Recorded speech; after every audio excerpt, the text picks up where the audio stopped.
good morning. Welcome to English session.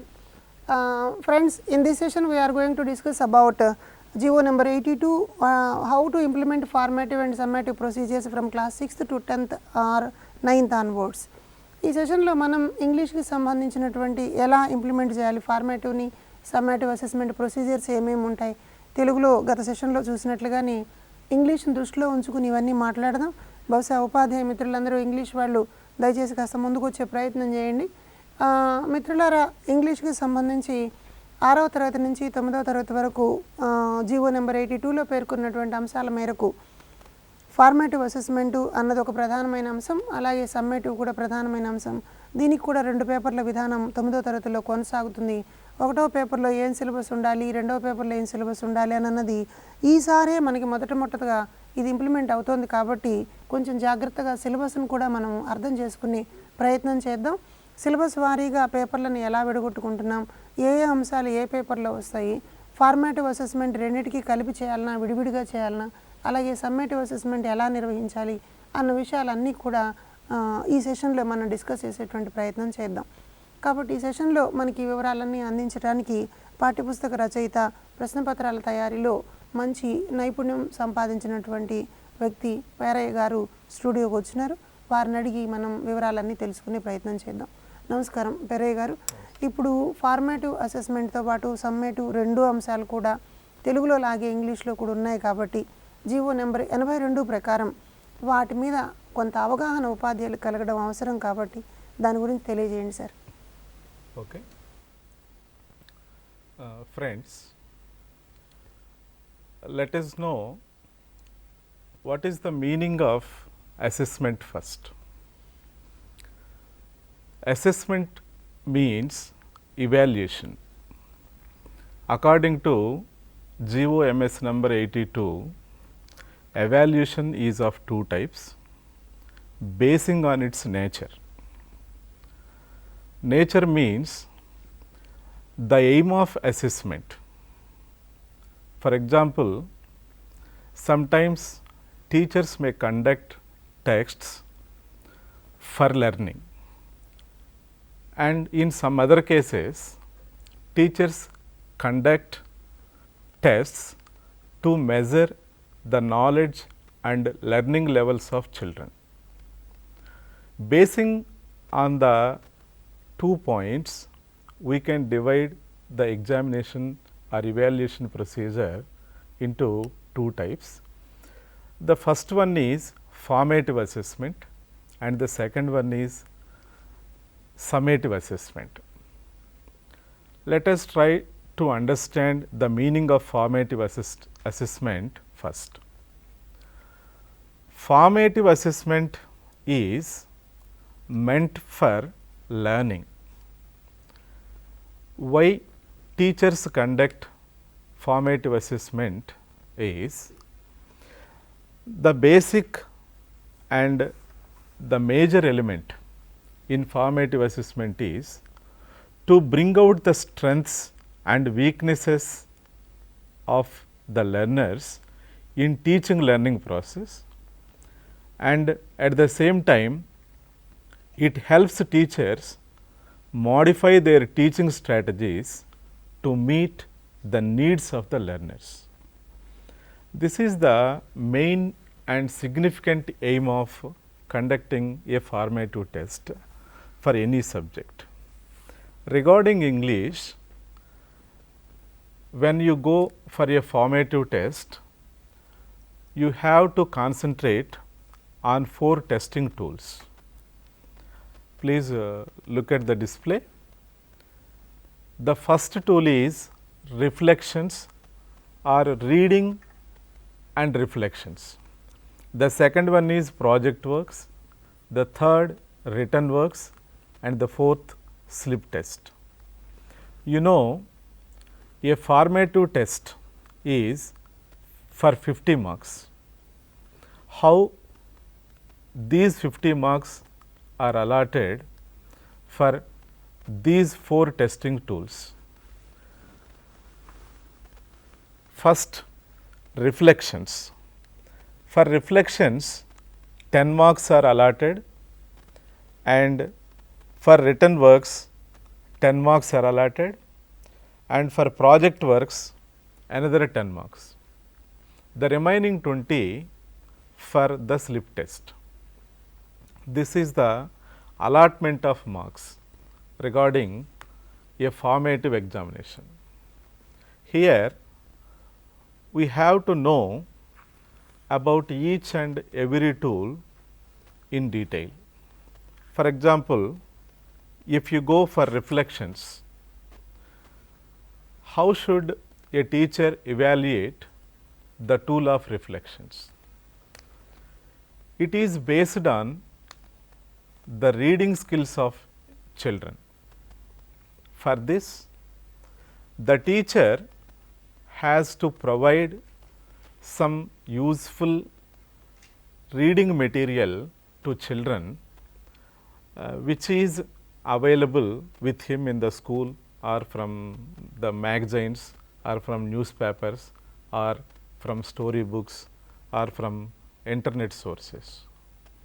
The teacher has to instruct the learners to read that provided reading material and to reflect on them.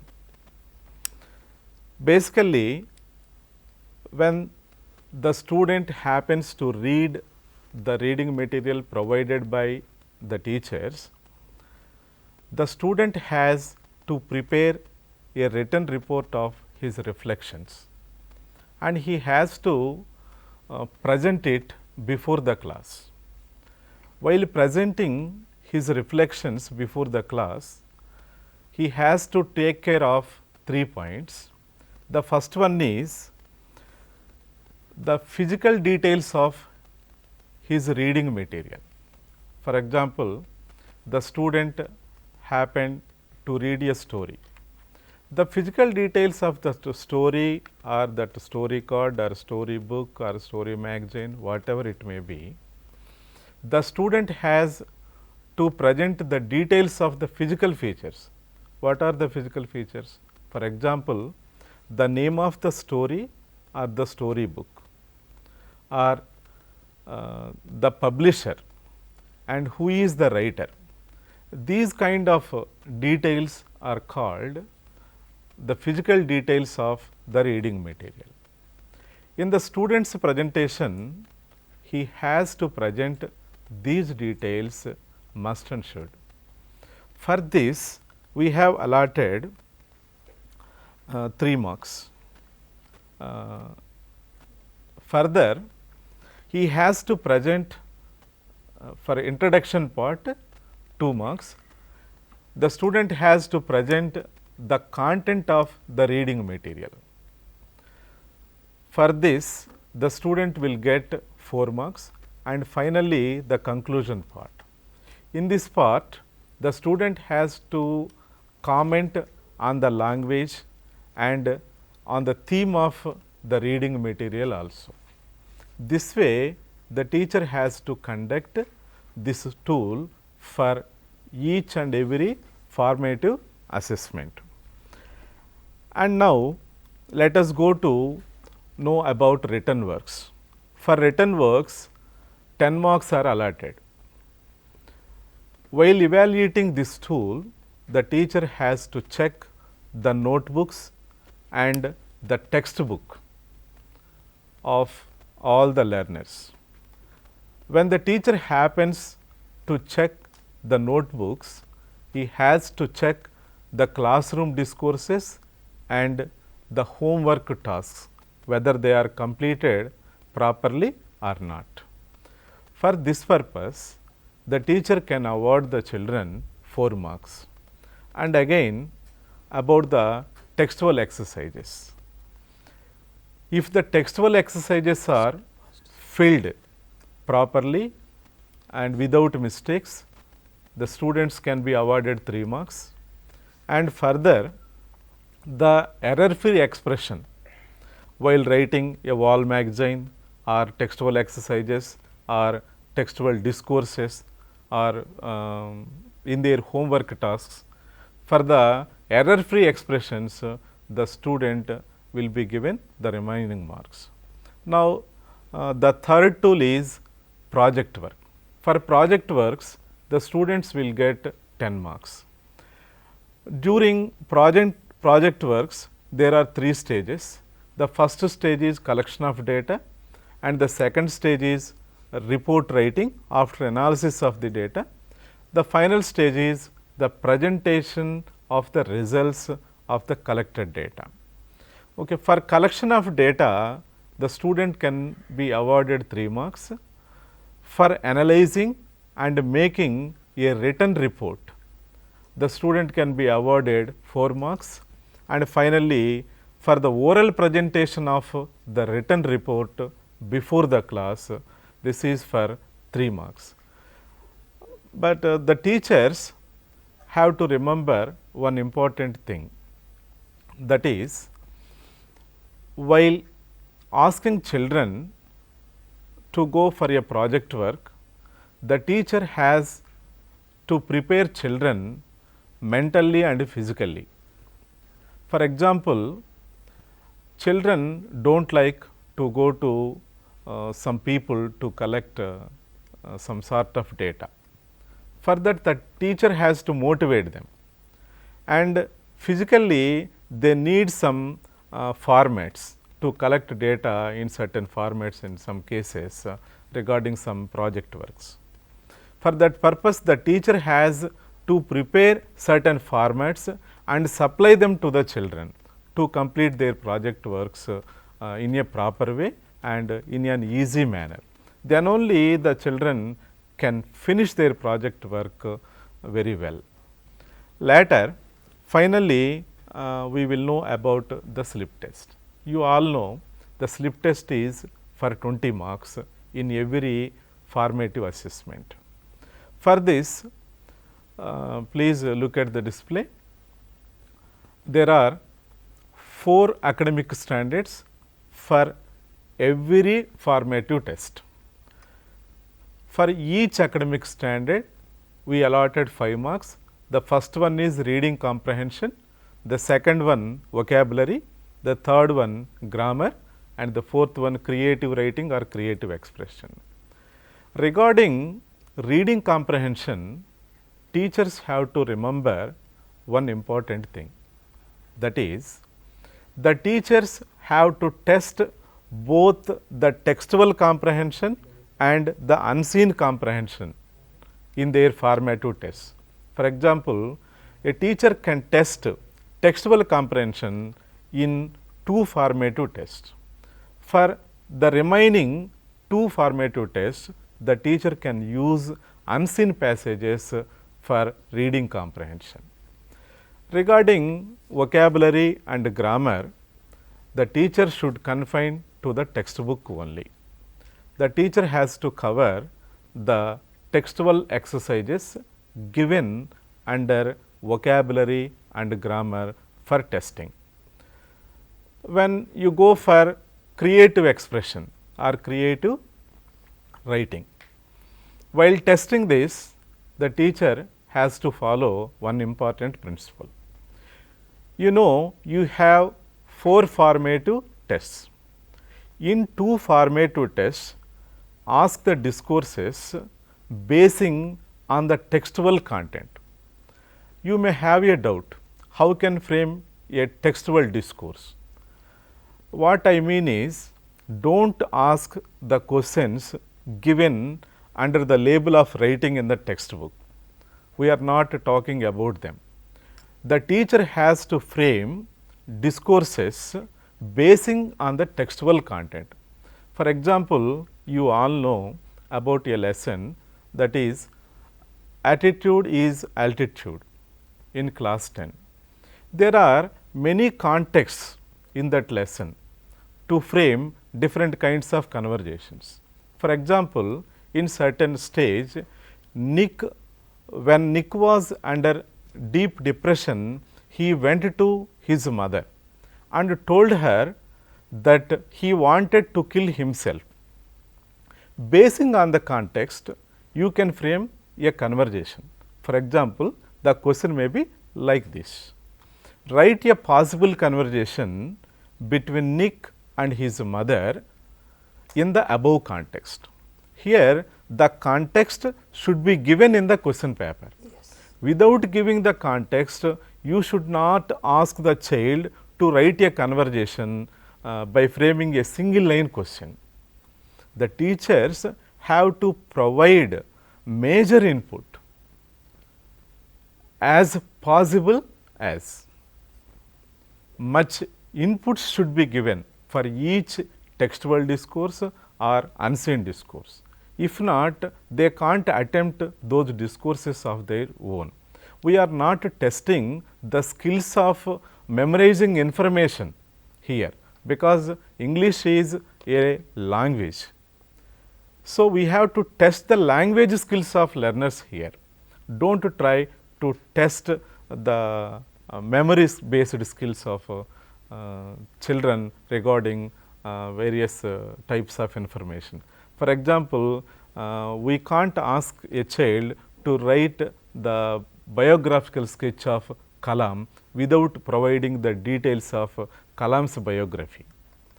Nobody knows the major details of Kalam's biography.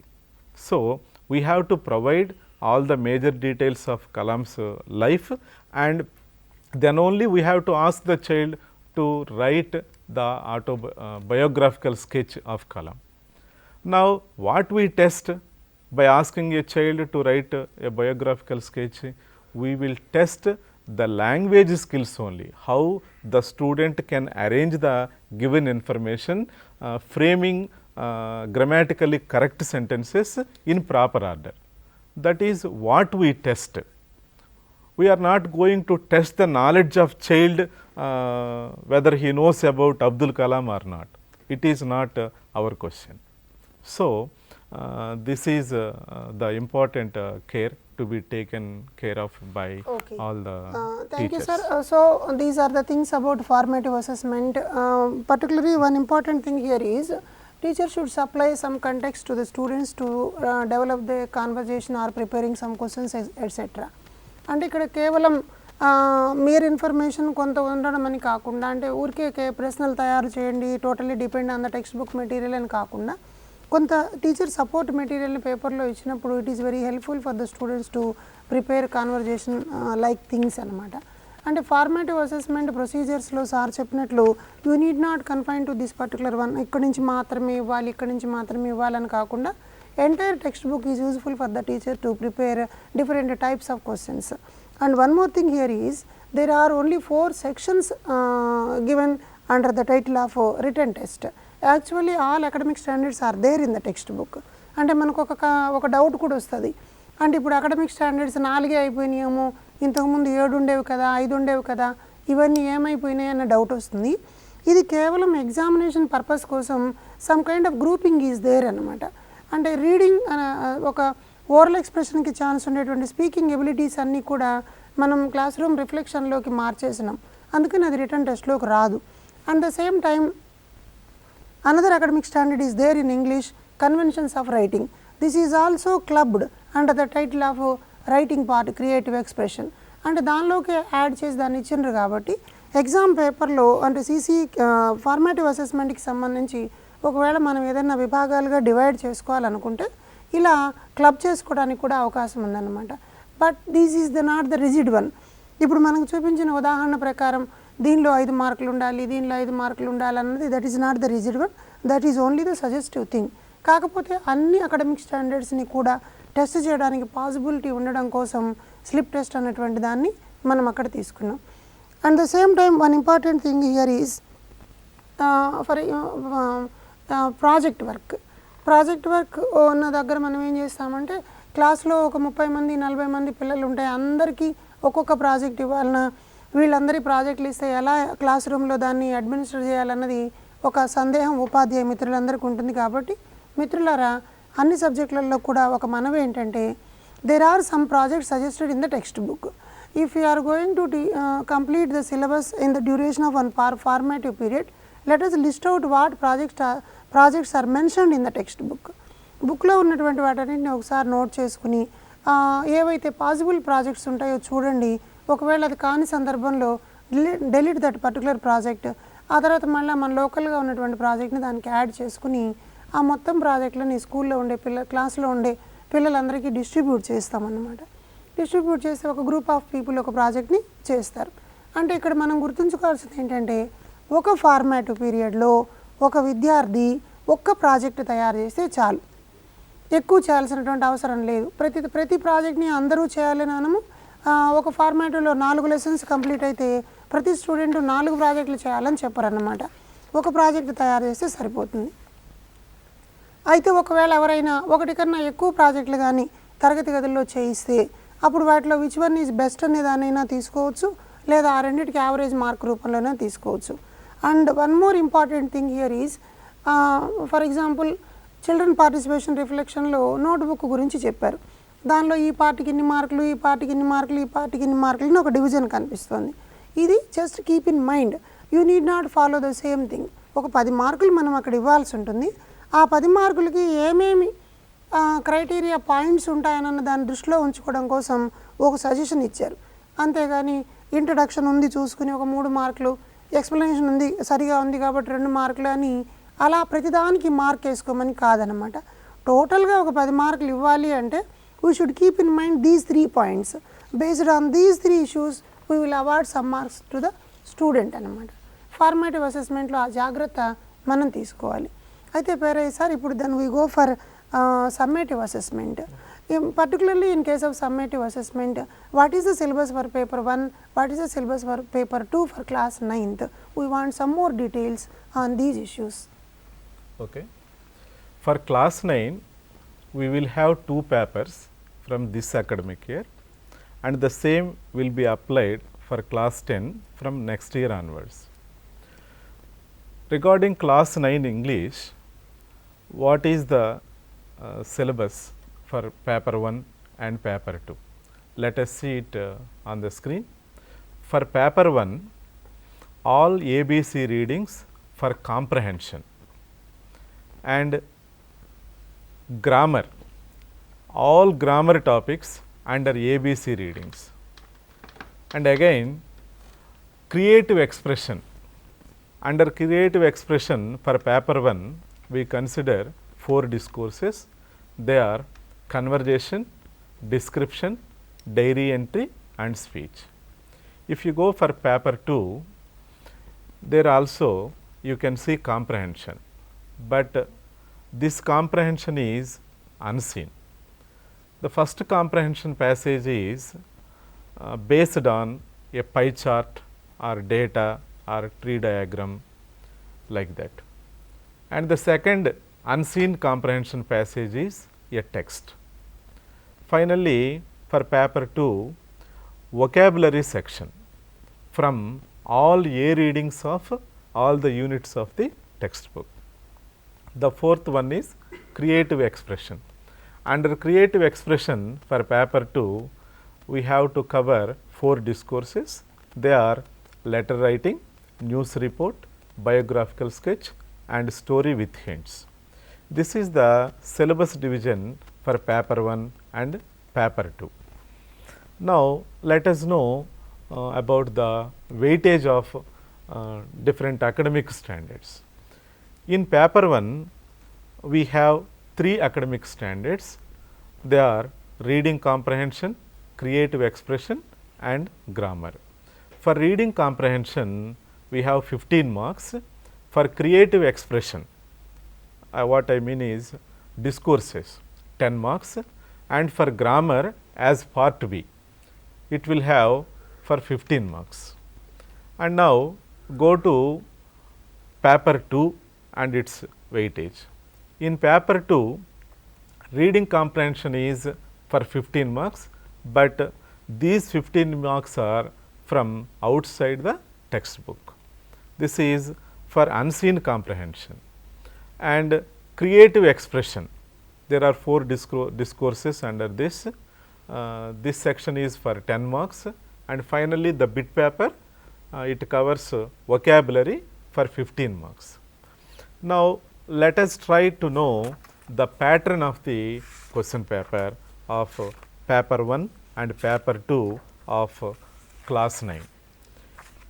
In paper 1, you have two parts. In paper 1, you have two parts, part A and part B. Under part A, there are two sections. Section A is reading comprehension, it is for 15 marks. Children will have to answer 6 small comprehension passages from textbook. The first 2 comprehension passages are from A reading. One passage is for 3 marks and the other passage is for 2 marks. And question number 3 and 4, they will come from B reading. First question is for 3 and the second question is 2. And question number 5 and 6, these are also the comprehension passages from C reading. The first passage is for 3 marks and the second passage is 2 marks. This is the comprehension section. All the passages under this section should be asked from the textbook only, from A reading, from B reading and from C reading. For each reading, the weightage is equal. For A reading 5, for B 5, for C also 5.